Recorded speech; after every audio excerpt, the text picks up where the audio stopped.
transition. Yay! And going to check my audio.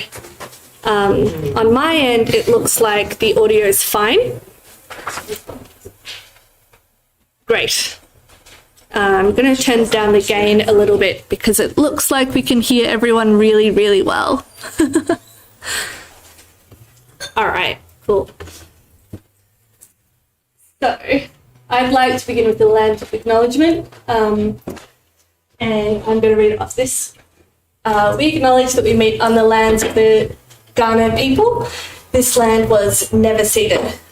We acknowledge that the oldest living culture in the world is still here, that systemic injustices are still present, and that activism against systemic injustices in worker rights must include activism against the exclusion and racism towards First Nations people in our country.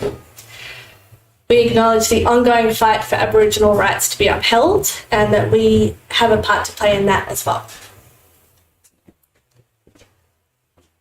All right. Today you're going to hear from me. My name's Maze Wallen, my pronouns are they, them, and I'm coming here from Bunurong country to the east of Melbourne. I am not only one of the co-founders of Game Workers Australia, but I'm also elected co-convener with Tim, who's in the chat. After me, you'll hear from Dominic, who's over there, who's a senior organiser with Professionals Australia, who's our umbrella union. And you'll also meet local Game Workers reps Sarah, who's there, and Riley, who's there. But first, I'm going to tell you a little bit about how GWA came about. It's our first time in Adelaide, and I don't want to assume that anyone knows anything already.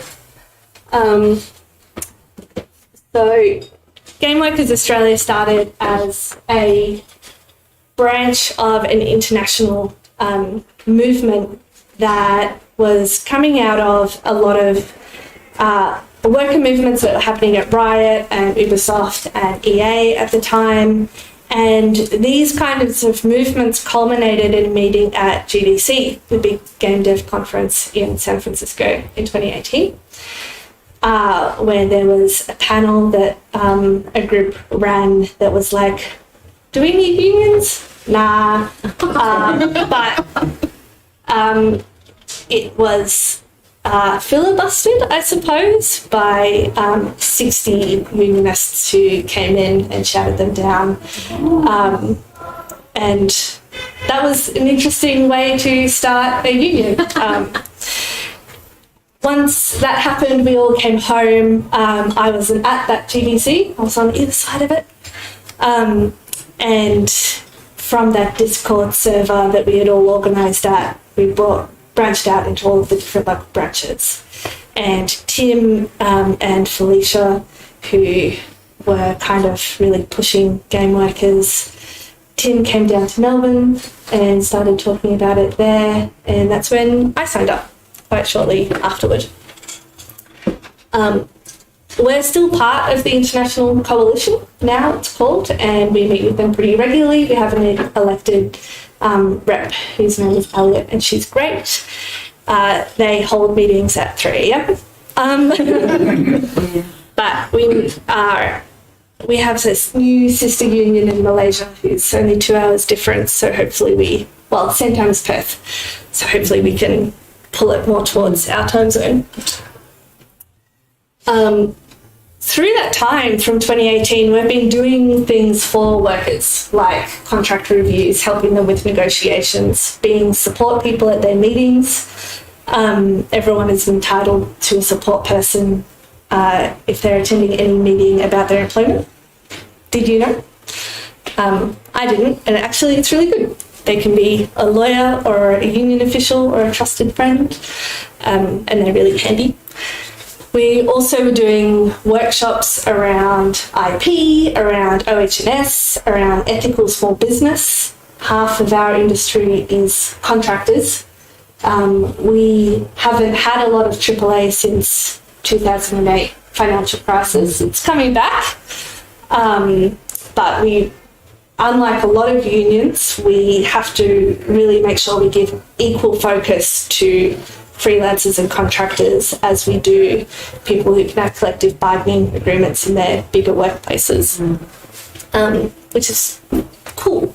And like Tim has a background in AAA and journalism, and I have been indie pretty much the whole way, one small stint in AAA that sucked. I'm never going back. But that way we really are able to make sure that we can focus on things. In 2020, negotiations with PA started, and because there's a rule here that to have a national trade union, you have to have at least 1,000 members. And our entire industry is surveyed to be between 1,500 to 2,000 on a good day. So that wasn't going to happen. We had to partner with another union. But that's also great because our industry hasn't had a union before and we need help. So that was great. In 2022, the new Game Workers Australian membership launched, and here we are. Now we are all covered by a national trade union, which is really sick. We have the legal backing and we have paid staff, but there's still work for us all to do. We've been training PA to get across to the games industry. They're across IT, but it's a bit different. We're paid a lot less, but also way cooler, I think. Absolutely. In Australia, our members unionise most around crunch, around being paid way below the award rate, harassment not only from within the workplace but from consumers. A lot of us were affected by Gamergate and things like that, which is still around, and these kinds of people are still really present. And job instability, which I think we can all be worried about pretty constantly, especially now with everyone investing in crypto. So as I said earlier, we've done these workshops on small business, which is really great for freelancers, but also great for mates who have quit their job to start a studio, or mates who are just graduated and they don't know how to not accidentally screw each other over, which happens so much. And it's because people don't know what to care about. They don't know what to tell their lawyer or their accountant or anything like that. So we've been doing things like that. We've framed access, inclusivity and diversity as an OH&S issue. So we've been doing workshops around that. And IP, it's very complicated. As a musician, I feel like we topped that chart. Maybe followed by writing, but there's so many stakeholders in games. There's all the platforms, there's the publishers, there's all the streaming services, there's all the distributors, and then there's us as well. So there's a lot to care about. I thought I might give you just a little summary of the things that have been on my mind for the last month so that you can understand what we're actively working on. So Tim and I each month do a convener's report because we have monthly GWA meetings, and lately they've been going over our hour allotted. So we have now been distributing briefing material. So you can read those if you join at the community tier. We recently had a meeting with Screen Australia on how to make their grant applications and their rounds more focused on worker wellbeing and what other programs they could fund and what kind of guides we could give to panellists to try and identify worker wellbeing in grant applications. We have been dealing with a lot of layoffs in the last 2 weeks. If you read Games News, and we've been supporting workers through all of the different issues through that. Everyone has slightly different entitlements. So that has been very interesting to deal with. And company restructures as well. When bosses and CEOs or investors announce company restructures, there's a lot of things that might come out of that.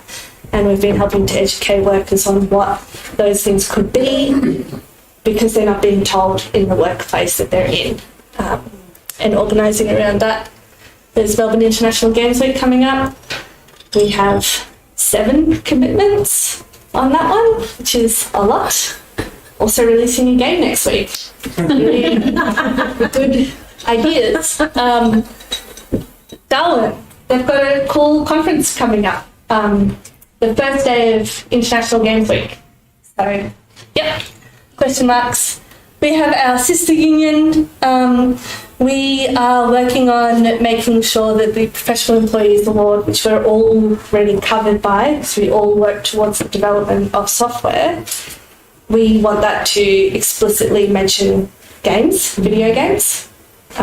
So we're working on that with the Fair Work Commission. We have partnerships and figuring out our relationships with the Australian Writers Guild, as well as the Musicians Union, who are a part of MIA. And as IT is the kind of closest industry that Professionals Australia works with, we've been co-organising with them as well, seeing what we can learn, what we can exchange. We have a lot of energy and we can channel it into other industries really well, and in that way gain a lot of solidarity. Yeah, I'm going to hand over to Dominic. Thanks. Put that there. Yay! Yeah, cut that up. Chuck Hi it up. everyone. I found some notes on my phone. Forgive me if I read off them. Oh yeah, if you guys can see me there. So firstly, hi, I'm Dominic, pronounced he, him. I'm a senior organiser at our offices, Professionals Australia offices just across the road. Miranda here in the corner, my colleague. We've got another, our State Director, Paul Inglis, very experienced union organiser. It's his birthday today, so he couldn't make it. But he was a bit disappointed because he was very excited about tonight. As am I, as is Miranda. I think the work that game workers have done already, getting themselves together, realising that they need a union, realising that together they can achieve more than they can individually, it's just inspiring stuff. I think a lot of people these days are looking at, well, which way is the world heading? Is profit going to a fewer and fewer number of people, or is it going to everyday people? And a lot of the profit is going to a small number of people, and that's maybe not how things should be. And people are realising that by joining together, we can make sure that people who work on things are the ones who are getting some of the benefits. And just to see people realise that themselves, come together under Game Workers Australia has been great. Partnering with Game Workers Australia, it's a dream for us because, to be honest, we don't have to do heaps. Like, the workers themselves are doing all the work and we're supporting however we can, whether that's with our experience, some advice, some support or whatever it might be. So one of the reasons why I think why Game Workers Australia and the partnership with Professionals Australia is so important is because the games industry in Australia, I think, still has a long way to grow. And right now, what we do now will shape that growth, whether it's like controlled by a few or we all get a say, where like who's going to have the power to shape that future? Is it going to be just one or two people who might have a lot of capital behind them, or is it going to be the people who are doing the coding or doing the other jobs in the industry that actually produces the product? So we think it should be, like, one of the principles of unionism is democracy. We think decisions are best made when lots of people are involved. Our union tries to be quite democratic. You might have noticed that Maisie's elected. No one tapped her on the shoulder and said that, oh, you're the one who gets this job. No, it's elected by the membership. And so if you join with Game Workers Australia and join with Professionals Australia, you'll help shape that future of the industry. And I think that's a really exciting opportunity that we can take part in right now. So Maitha's got up here the, can you just scroll on that screen? Can I scroll? Oh, yeah. So everyone can see it? Yeah. So there's a few different tiers, and Maitha just asked me to explain what they all mean. So there's 4 tiers. There's the free tier, the community tier, and that's just like part of the community, but I wouldn't say like, I'm not sure what May thinks, but I'm not sure if we'd consider like you're a member of the community, but maybe not a member of the union. Yeah, that's how it works. So you can join the Discord, join the discussions, get some of those reports, see what's going on, and see if it's right for you. Beyond that, tier 1 that's when you start getting invited to kind of exclusive training events or networking events, training opportunities, as well as you get some general information from the union about, well, you know, what does the award say? What are your, what does it mean? What is an award even? What is an enterprise agreement? What are the rules around unfair dismissal or consultation around restructures? What are the general rules? You'll get some access to some of those kind of information brochures, but it's very general. If you're on tier 1, it's kind of general advice that you'll have access to. On tier 2, it's more personal.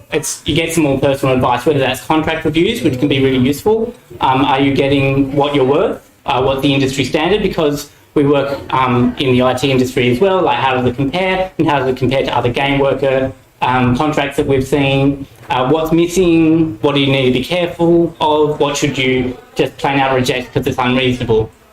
So that's tier 2, where you get some of that personal advice, including contract reviews. And then tier 3 is full membership, access to everything. I decided to call it Certified Comrade. It means like you get access to all of the other things, obviously, but we'll also support you to organise your workplace and get an enterprise agreement if that's what is needed there. You'll get full legal support, including if you need support in the Fair Work Commission or the SA Employment Tribunal, all those kinds of things. We have lawyers on staff and industrial experts that can give you that 100% support. I might just briefly mention about enterprise agreements because people might not know what they are. So I might talk about the enterprise agreement that I'm negotiating currently. I was negotiating just before today's event. I was at Electronet, where we've got a bunch of members. Electronet's a power distribution operation.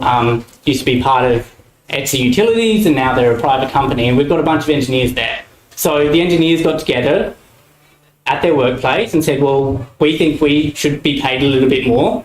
The award wasn't cutting it, and so they said we should, by working together and talking to our workmates, we think we can get a fairer share of the profits. And so years ago, this is years and years ago, back when it was that, so they did what's called a majority support petition, and that's just a petition. It's a formal petition that you have to lodge with the Fair Work Commission, and this is where the union comes in. We can give you legal advice around how that all works. And then if you get a majority, you can say, all right, we're going to negotiate an enterprise bargaining agreement.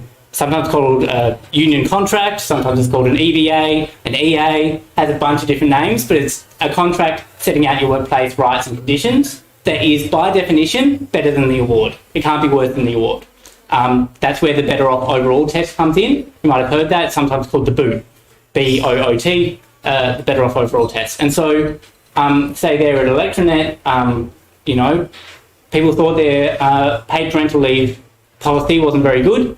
And so I went there, talked to our lawyers, what's an industry standard.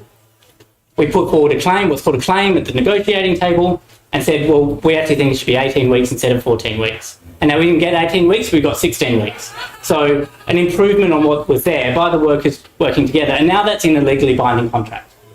Well, it will be once it's ratified by the Fair Work Commission. But that's just one example of like the workers coming together and saying to their employer, we think that this could be improved. And the employer saying, actually, there's probably some benefit in that, in employee retention and other things like that. And then that'll go into the enterprise agreement. But enterprise agreements are only as strong as the workforce behind them. Unions and their members, we spend time enforcing those agreements, making sure something's written down in an agreement or in the award, then we need to make sure that the employees are actually adhering to that, because not everyone's aware of the award or what it means or who it applies to. And I think it's very exciting that at the moment we could look at enterprise agreements in some workplaces as a way of making sure that people's workplace rights are protected and they're enshrined and they're not in policy that employers can just change whenever they like, but they're in an agreement that might last 3 or 4 years and then we renegotiate them. So that's something that we're looking at in the industry. Obviously, it's up to the workers whether they want that, whether they want to spend time negotiating a contract or are things okay. But there's some of the things that the union does.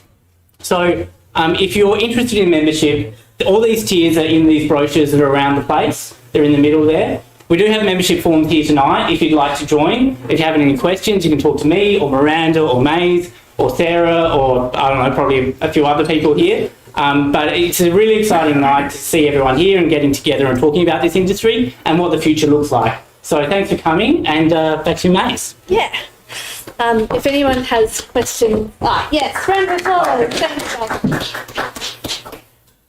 If anyone has specific questions on what can go into an enterprise agreement, are you wondering, can I get my bosses to make sure they consult me on something specific? 100% yes. Yeah, we can answer all of those kinds of questions as well. We're in South Australia. You've heard from me, who is not based here. Dom and Miranda are based here, and I wanted to get Sarah and Riley also to say hello so that you know their faces as well. So please come up, Sarah, and we'll transition to that screen somehow.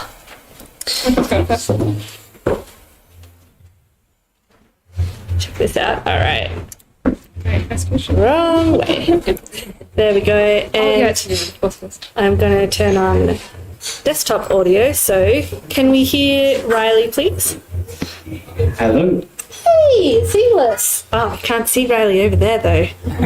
Oh no, how am I going to do that? Let's just get... The joys of tech.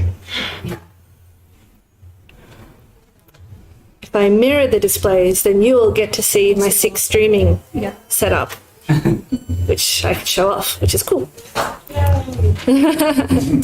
Oh no, keep changes. Oh, God damn it. Almost there. Almost there. It's Windows 11 too. It's all right.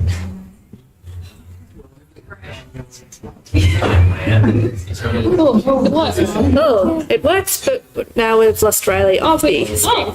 But you can still see him in the video. Now it's on stream too. Oh, well, that's Great. Oh, all right, the stream. Yeah. Yeah, the stream. Yeah. Cool. All right, I'll go first. I'm Sarah. I joined the union not that long ago, but started going to meetings, started to learn a lot. I always have valued unions and cared about them, and so it was really exciting when we started to see one in Australia for games. There's been a lot of action in America. I work in QA. There's a lot of unionization happening in QA globally, so that's always got me excited. And I think our union here in particular really, they've already given me value, they've already given value to some of my colleagues and my peers, which is just super lovely to see. But in Australia, we don't yet have an organisation that's focused on the workers. Well, we do now, sorry. We do now have an organisation focused on the workers. Everything is important. But we have other big organisations that have been around for ages. We've done a lot of really good work, and now we have one for us, the workers, which I think is going to be really important as we see bigger studios existing, as we see more studios opening up more offices and all that kind of great stuff. Having the union here is great. It's a good thing. Genuinely, nothing but good things can come from it. I'll hand it off to Riley now. Sure. Hi, I'm Riley. I've been with the union most of this year, I think. It has been a wonderful learning experience, mainly for workers' rights, as someone who came out, has been in the industry for like 4 or 5 years now. I did not really know what I was entitled to at all, especially since I basically came from studies straight into this. I'm very fortunate to have worked with Foxy Games locally in Adelaide for almost 4 years. I've actually moved on as of this week. I am now senior designer for Lumi, which is a Melbourne-based company, but I'm still remotely working here in Adelaide. I'm really interested in helping local companies and local workers just have the support they need and the stability they need to continue working in this industry, as a lot of people want to be creative and want to stay in this industry, but it kind of is like, why would they if they can get paid 3 times more by going and working in software engineering and things like that? And we really want to start to bridge that gap so people can choose what's right for them, not just what they feel is safe for them.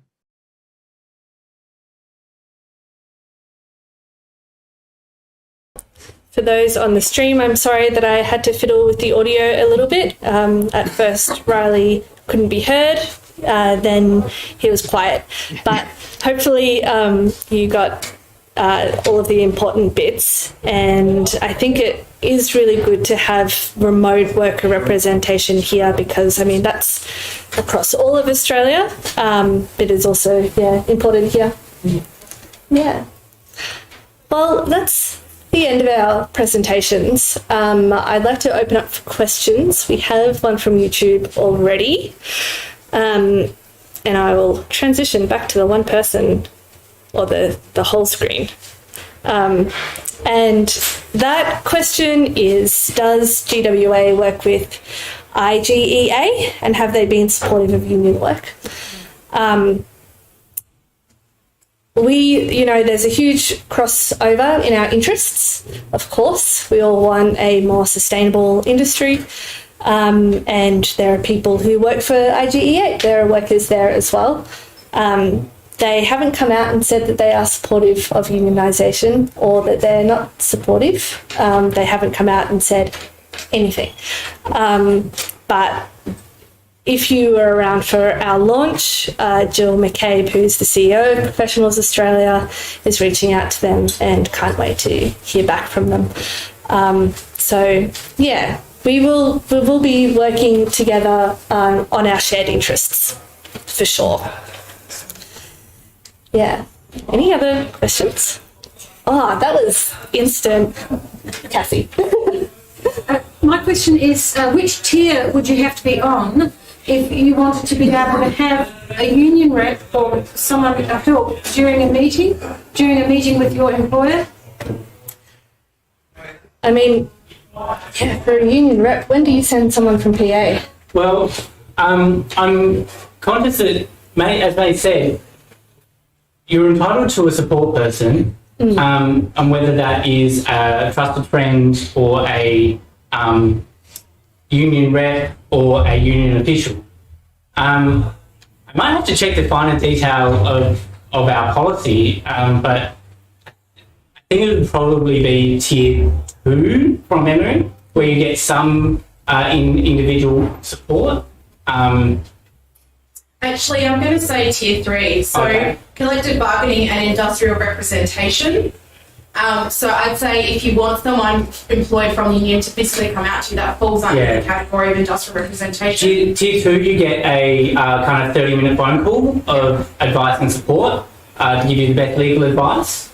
But okay, tier 3 to get that on-site support. Thank you. How often is that phone call? I think it's every 6 months. Yeah. Yeah. Is there an option of paying yearly? Yes. Yeah. Yeah, you can pay monthly, quarterly, or annually. Yeah. And it's fully tax deductible. It is fully tax deductible, which is great. Price on tier 3? Tier 3 scales with your income. Right. Yeah, so I think it's if you earn under 30, under 50, and over 50, or something like that. The full rate is 65. Yeah. We do have Game Workers Australia reps also volunteering their time to come and be support people if you are totally unemployed or, you know, they're going through some kind of hardship. And that's often Tim or I. Yeah, we are obviously less available than the paid staff. But yeah. You can have anyone there though. Often it is just someone to tell you to stop talking because you're agreeing to something or you're saying too much. Or even saying, can we take a break in this meeting and then taking 10-minute break and discussing between the two of you what's going on in that meeting and then continuing the meeting. Little things like that can really help. Yeah, it really just gives kind of the control back to you when there's such a huge power dynamic with who you're probably talking to. Yeah. There's a process of procedural justice and fairness that we follow, and often employers will try and shove in things that are outside the scope of the meeting, and so that's where some of those like hostile tactics come in. So that's where it's great to have someone else there to say, that's not within the scope of this meeting, can we keep it to these agreed parameters? Can I ask one question? Yeah, you can ask your question. Yeah, so my question for Maze and for Sarah, and really anyone else in here, is I wanted to ask, what do you guys think would happen if there was no union movement around the world? What would the gaming industry look like in 10 years' time? Not any better. Not any better? Not any better. That's how I probably phrase it. It's now. Yeah, it would be. Nationalised and, less stability for workers. Yeah. There's a lot of just like globally prioritization of profits over wages. But that's like a global situation. It definitely applies to games. Like, absolutely. So, Rentals? Covered them all. Yeah. Yeah, I think we'd all be slaves to crypto and Web3. And whenever Elon tweets, we'd all lose our jobs. Or whoever else feels like tweeting. We have another question from the YouTube. What can workers do for the union as well? And what information can we share with the union to help most?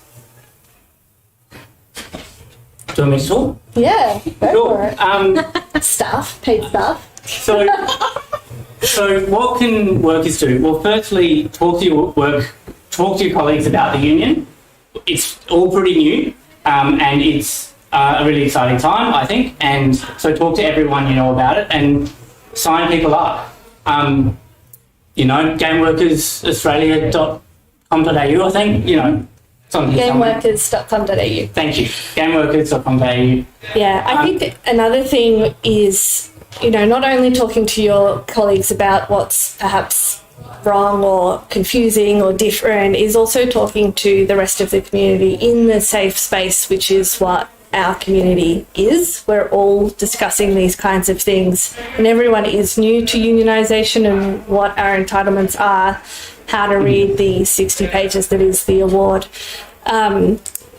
all of that kind of thing. What is normal in the industry? When we are looking at contracts, we might say, look, the way they're talking about overtime is fucked, but this is how far we can push it in games. It's not as good as in another industry. This is what would actually be a negotiating tactic that wouldn't just be stricken off straight away, that kind of thing. I would think about what are the biggest issues in your life, right? Start from that basic question and talk to your colleagues about what are the biggest issues. Are you not paid enough? Is it the crunch? Is it you unpaid overtime? What are the biggest issues, especially in your working life? And talk to your colleagues about those issues. That's the first step. Because they probably have similar issues to you. And maybe it's kept quiet, and maybe you're not sure what your rights are, but the first thing is to talk collectively about what those issues might be. And then in that second part of the question, what information can workers share with the union to help most? Share those issues with us, or with Maze or Sarah or the people involved. Because people might be able to say, well, that's a serious issue.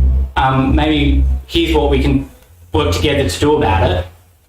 But also, they'll say, oh, that was also an issue in this other workplace, and here's how they got a good result, how they got things a bit better there, and sharing that information. Yeah, that's a really good point, because we also have a lot of collective knowledge about all of the different studios in Australia. So we can tell you what to expect from that studio or what history there's been. We couldn't say there's been union action there or not, or what kind of stories might have come out of there. And I think I like to say that the union is kind of like a business mum. When I ring and I'm a little bit like, is this normal? Just like thinking out loud, give me a sanity check, which is a common term in games. Sometimes things can just feel a little weird. We get gaslit a lot in our workplaces. We don't understand if we're being taken advantage of, or we're just used to being treated like shit.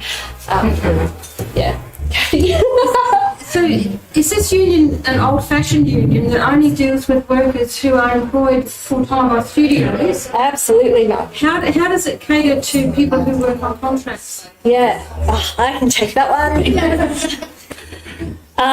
So some of the benefits that I've gotten directly from the union are discounted professional indemnity insurance, which is a big one. If you're a sole trader and you're not operating as a company, then your personal assets can be liable. We've all signed contracts with really scary indemnity things, being like, if you break this NDA, we're going to sue you for all of our sales or something like that. So that's a really big one, along with all of the other, I think I've covered my union fees just with my travel insurance easily, so those kinds of discounts. There's other things that we can work as a collective. So I work in game audio, which is pretty much all freelance. There's very few of us who are employed or who want to be employed. I really enjoy the freelance life. It allows me to travel here whenever I want, and run my own business and not have other people telling me what to do all the time. We can organise as a discipline as well. We can set what our standards are and what we won't go under and that kind of thing. What are the benefits? I don't know. It's also just a really great network. We as a union focus so split on contract and freelance and small business. So we've been working with the Co-op Federation in New South Wales, who's one of the regulatory bodies around registering as a co-op. So having that kind of ethical small business, the workers own all of the profit and shares that we make. I don't know. There's a lot of different things. Support around IP. We still get all of the contract reviews that employees get as well. Game workers worked pretty hard to make sure that PA would give us that, because we're not the same as other industries. We're not a traditional union, as you would say. We're pretty equally split. Thank you. I would say in all of our IP and OH&S workshops and stuff as well, it's really important that we are addressing the whole industry, not just employees. So trying to stretch it a little bit further there. I'm a teacher at AI, so I've got a lot of graduates coming up every year. Would it be worth directing them towards the union before they've even got to work in the games industry? Yes. For it? Because... so they're at a vulnerable stage in their career at that point where they don't really know a good deal or not offering. So much. So they don't know all of the gossip about the studios, or they might not have the networks either, and they might be trying to make business with their friend. We get a lot of graduates who are like, we're going to continue our game once we've graduated. I've given my friend this contract. We had someone who emailed us saying, I've looked at your website and I realised I'm sham contracting my friend. And you're like, because your lawyer gave you a template and you didn't know what you cared about. We totally get that. So getting graduates in general to sign up for free Discord access and so on would be a good idea. And then the ones who are serious about it, naturally getting job offers, trying to get them onto the tier one. Definitely. But there's heaps. If they're any less than 20,000, it costs under $30 a month. for them to join. Yeah, Full certified. Yeah. level. Yes. Okay. the full tier scale is based off how much you earn, Yeah. essentially. Right. Yeah. Most people will be on, ideally, if they're paid well, will be on the Yeah. full one, of course. But I think also as somebody who didn't graduate all that long ago, didn't have a lot of work experience, I know people who went straight into games as their first job ever. Yeah. They have no real education around what their rights are or what they're entitled to or what is a good and a bad contract. And the union can definitely take a look at it for you. You know, even if that free member, sometimes the GWA people will have a quick look and kind of give you an initial kind of rundown. That'd be really valuable. Yeah, it's so valuable. Especially like I was fortunate that I did a lot of networking before I started actually applying for jobs. So I learned heaps about the good and the bad and what there is and what I'm entitled to and all that kind of great stuff. But I know so many people who just didn't have that opportunity. So the union definitely helped with that, absolutely. And the more students that get more involved with any industry body, the better, in my opinion. But the union is definitely a good one. Yeah, anyone who argues for better conditions at their workplace or even learns about their rights is an improvement to the entire industry. They don't exist in a vacuum, Like us, GWA existing before we were a national trade union was improving the industry. We've heard from funding bodies that people have been asking more about legal and that kind of thing, not taking templates. People knowing that there is an award that applies that's not locked behind anything. Yeah, a lot of game students don't have any business or law education because that's not what they studied and they're not aware of it. And it's, I would say personally, a bit of a gap in the education, but that's much broader conversation. But yeah, a lot of people come into it without that knowledge or understanding of any kind, whether it is starting a company or applying for jobs or contracts. And so, yeah, the education is super important. You can definitely ask Dominic to come and talk to your students at AIE. That'd be great.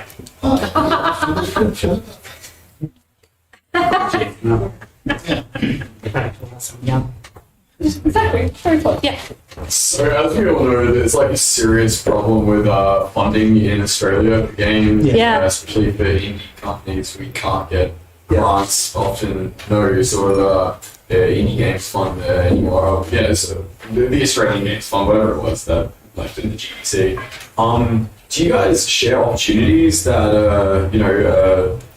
indie startups might be able to capitalize on to get funding? Yeah, absolutely.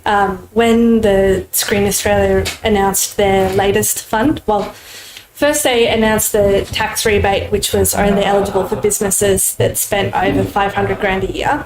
And we talked through that with our members and we're like, okay, that means at least a 6-person studio and that means this and this is what you could do, to show that you're spending that in kind and like how you could actually work towards that, because sometimes $500,000 is smaller than it seems.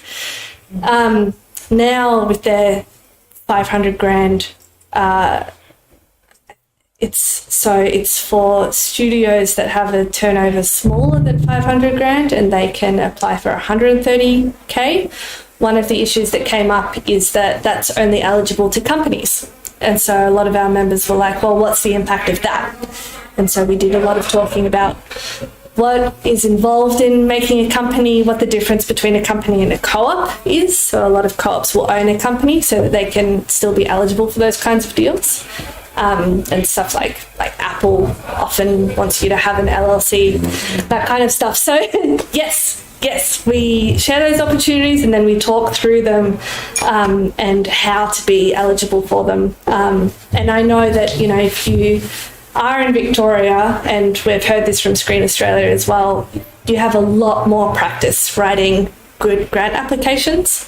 But if you're from South Australia or Western Australia, there's a lot less practice. And so we really share that load around as well. Right. And that's like, mostly Discord or? Yeah, that's a real community effort. But I would also say the union's interested in how do we engage with decision makers, state and federal politicians around creating more opportunities for game workers in the games industry.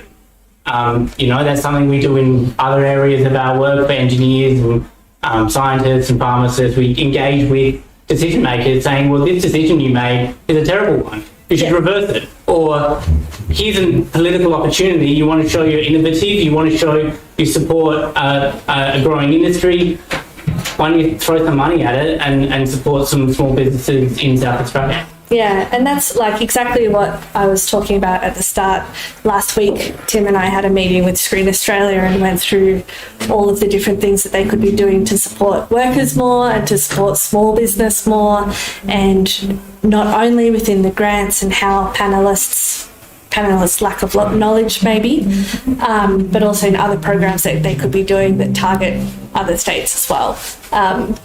The Screen Australia Games person is also based in Melbourne, but we have a national network that they can take advantage of, and we have, you know, all of these experiences that we can give to them as well. Yeah, and we'll talk with all of the state bodies as well. Yeah, we have a huge 3-page spiel that we can give them now, which our members came up with together. Yeah. I had a question. Yeah. A lot of this is very like Australia focused, Yeah. which is great.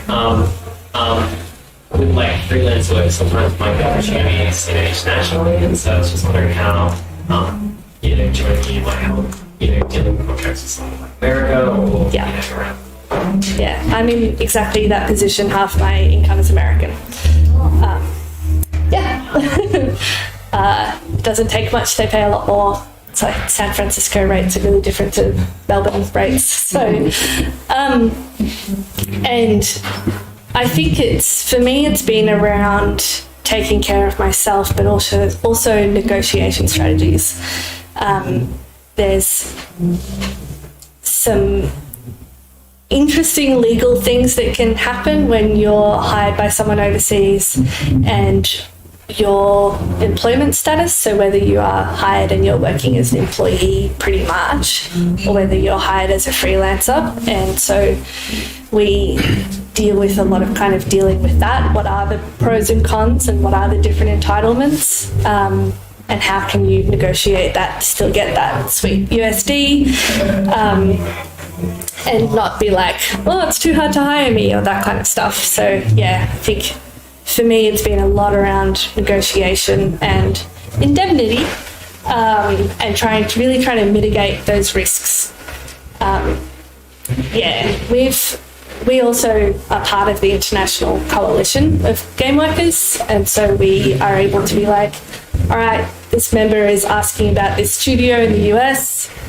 What can we dig up on that studio from our other members, and what can we advise them that risks might be, that kind of thing. Yeah. What else? There is more, but yeah, you can email me if you're interested in anything specific. Yeah. Do you help workers who move across adjacent industries? Yes. So, I'm in art, so that moves between VFX, animation, and games very often. Yeah. So if animation workers joined the union, would you be able to help them or provide support in the same way? That one's tough. I will say that you can be a member of more than one union at a time.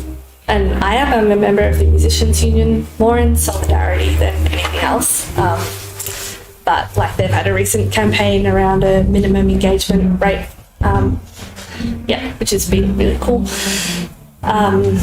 If you're in games, then we can talk to you and cover you. If you're in film, it's a different union. What would you say to that kind of thing? I'd say, if you join one union and then you move jobs, the union movement, especially in SA, it's not that big. So if you just give your union a call and say, I'm moving unions, I'm moving jobs, they'll be like, yeah, sure, no worries, here's the details of the other union. It is complicated when you're moving very quickly or you're doing one contract on one thing. That is complicated. But generally, if coverage only becomes an issue if, it escalates right to the Fair Work Commission or something like that. So usually, I'll be frank, we don't turn many people away. If we can find a way to fit you in our rules, we try and fit you in our rules. to save you that hassle of moving between unions too often. But find the one that fits the best, whether it's Professionals Australia with Game Workers Australia or the Media and Arts Alliance, the NEAA. They're both good unions, but we've kind of got the close relationship with Game Workers Australia.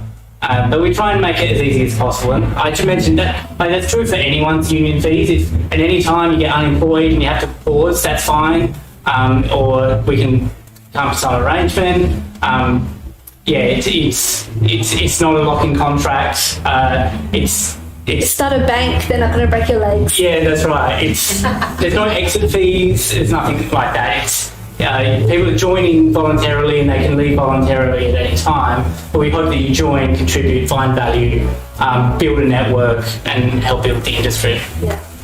I'm going to finish up because my leg's tired. Sorry, the crowd shut. Hey?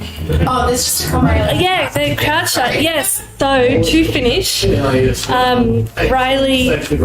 Yes, great. And Pat has asked if we can get a crowd shot, so I will try my best. I'm known to rotate the camera the wrong way. It's like mirrored.